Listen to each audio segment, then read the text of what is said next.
মায়ানমারে মৃত বেড়ে 694, জানালো জুন্ডা সরকার। 10 ঘন্টায় 14টি আফটার শক, ত্রাণ সামগ্রী নিয়ে ভারত থেকে গেল বিমান। মায়ানমারে ভূমিকম্পের কারণে মৃতের সংখ্যা প্রায় 700 ছুঁই। শনিবার সকালে সে দেশের সামরিক জুন্ডা সরকারকে উদ্ধৃত করে সংবাদ সংস্থা এএফপি জানিয়েছে, অন্তত 694 জনের মৃত্যু হয়েছে ভূমিকম্পের কারণে। আহতের সংখ্যা 1670।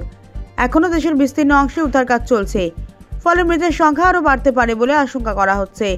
এই কঠিন সময় অন্যান্য দেশের কাছে সাহায্য চেয়েছে মায়ানমার। ভারত থেকে 15টা ত্রাণ সামগ্রী নিয়ে শনিবার সকালে মায়ানমারের উদ্দেশ্যে রওনা দিয়েছে বিমান।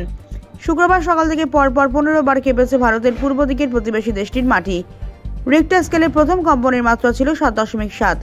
তারপরে 10 ঘন্টার মধ্যে 14টি আফটার শক অনুভূত হয়েছে। ভূমিকম্প তছনছ করে দিয়েছে বিস্তীর্ণ এলাকা। 7.7 মাত্রার ভূমিকম্পের পরে কয়েক মিনিটের মধ্যেই সবচেয়ে শক্তিশালী আফটার শকটি হয়। রিক্টার স্কেলে তার মাত্রা ছিল 6.7। উভয় ক্ষেত্রেই কম্পনের উৎসস্থল ছিল মাটি থেকে 10 কিলোমিটার গভীরে। এই দুই কম্পনের সবচেয়ে বেশি ক্ষয়ক্ষতি হয়েছে বলে মনে করা হচ্ছে। এরপর বাকি আফটার শকগুলি আতঙ্কে আরও বাড়িয়ে দিয়েছে। ন্যাশনাল সেন্টার ফর সিসমোলজি জানিয়েছে, শুক্রবার রাত 11:56 একবার ভূমিকম্প হয়েছে মায়ানমারে। তার তীব্রতা ছিল 4.2।